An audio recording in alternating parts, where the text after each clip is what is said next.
Hello and welcome to today's Techie Tea Party. The last time out, we showed you how to create your own site within Google, how to structure it, how to add contributors, and how to publish it. Today, we're sharing with you how do you actually add content to the website that you've created.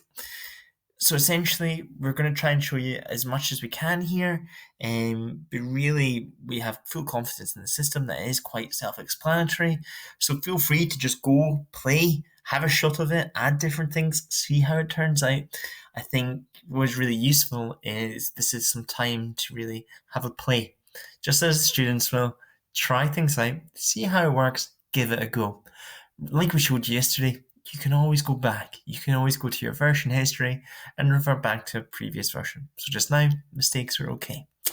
If you want to stay for a little bit, I'll go through some of the key elements at the top and give you a few ideas. So you can see we're on insert on the right hand side. So I'm going to start by inserting text. So all I do is click text box and you'll see it pops up. I'll say hello and welcome to our website. You can see we've got this as normal text. We can change it to be a title, so it's nice and big. We can make it bold. We can change where it's laid out, so I can put it in the middle of my website now. Could also add a link to there if I wanted, but that's I started with the text. If I don't want it anymore, I can then just press delete and get rid of it. You'll notice here on the right hand side there is also the options of layouts. So if I click this button, for instance, you'll see it adds a new section where there's a picture on the side and there's some text there ready to be added to it. So depending on how you're using this, you may choose to use the layouts more than just adding features. So we've got our welcome bit here. Sorry, I'm just going to delete this section. To delete that, I just go over to the left hand side and click delete. I actually want this to be a different color, so I'm going to choose color. I'm going to choose emphasis and make it that green. Okay. If I wanted to add an image, I could just click image here on the right hand side. Again, it offers me the option to upload. So if it's an image that I've taken or I created, I click upload. If it's one that I'm choosing, I click select. So I'm going to click select. We're going to do it through Google image search. And we're going to have a grasshopper. Sorry about that. Grasshopper. So it will search. I'm going to want this one here. I click on it and then choose insert in the bottom right. I don't want it over there though. I want it up here. So all I do is hover across. The big bold blue line tells me where that's going to be. I let go and it pops up there. I can then click on it, and if I want it slightly bigger, all I do is drag it out. So I'm going to drag it out, and when I let go, you can see it suddenly became nice and big. So I'm happy with that section. If I want to add another section, I either come over to the left hand side, and you'll see that the option of creating duplicate sessions pops up, or I choose one of the options here. So for this one, I'm going to choose just this one here. Why not? And I can add different pictures for this part. But what I really want to do is I actually want to embed our Twitter feed. So it came up with by URL or by embed code. I'm going to choose embed code. And for our Twitter feed, I'm using a website called publish.twitter.com. I've typed in our Twitter address, selected I wanted to see it as embedded timelines, and I'm just going to copy this code. This also works really well for forms.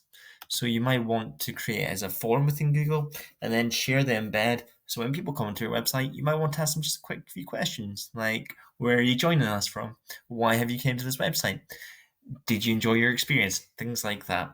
I just paste this in, click next. It'll show me what that looks like. And if I wait a little bit longer, I'll show you exactly what it looks like. And I just click insert. Again, I can choose where I want that to be. So I'm going to actually want that to be up here. So I just drag it up and I let it go. And that'll pop up with our feed. I've actually decided that I don't want these ones. So again, I can drag them to where I want them. So I'll have that now as a 3. Or I could choose to delete the whole section if I wanted. So I actually want this to be a bit bigger now. So I can hover it over here.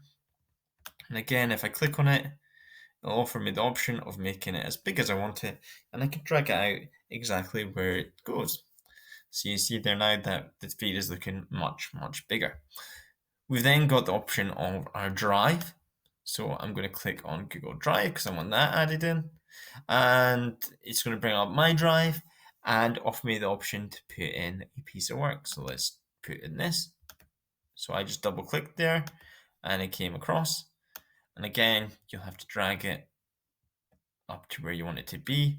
The other thing it might be worth noting for this is that you may need to consider your permissions and make sure that everyone will be able to access it.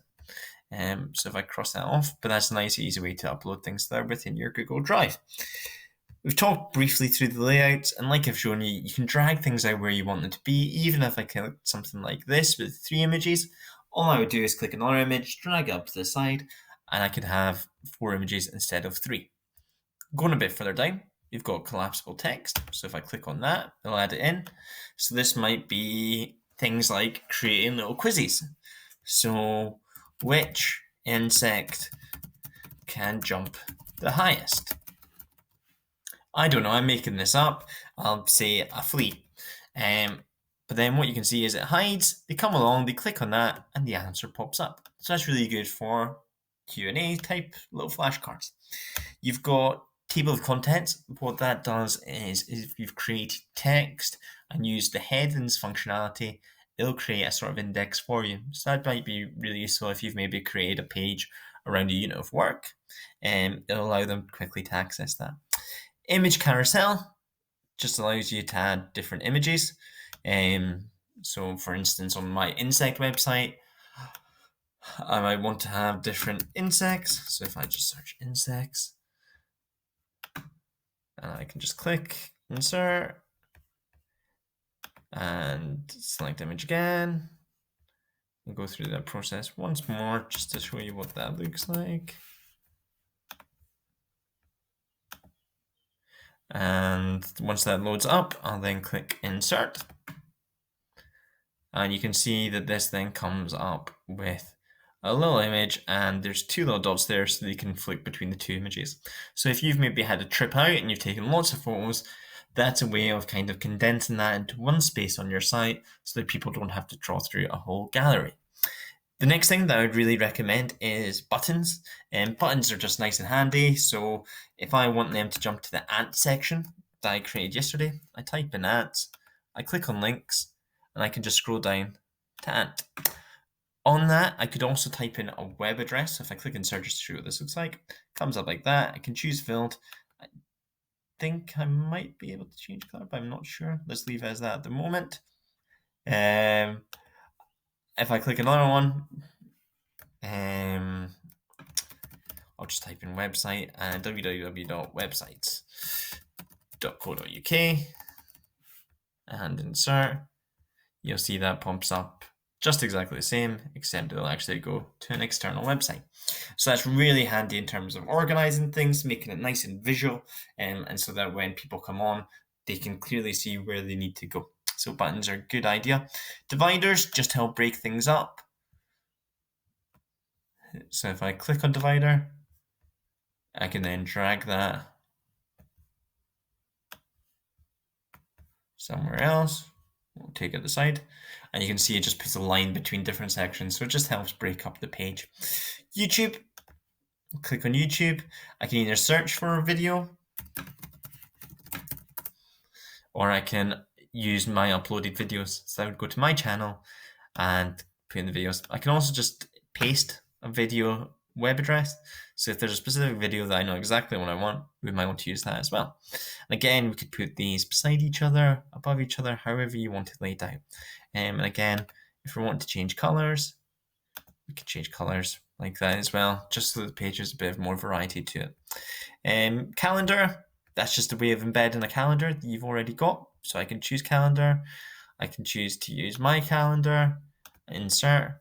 So if you've got a calendar, maybe that's for your school or for your class, maybe shows when different homework's due, you can then put that in there.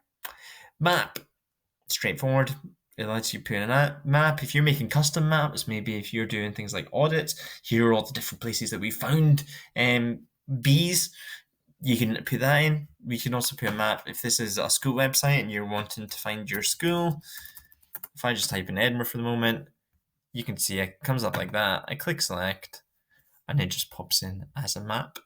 The final few things are things that you'll find in drives. So if you've created these, you can then quickly add them to your page. Really useful if you're uploading things like revision notes or students who've been creating work that they want to share. I'd recommend doing that. So hopefully that's been of use. Like we've said, have a play about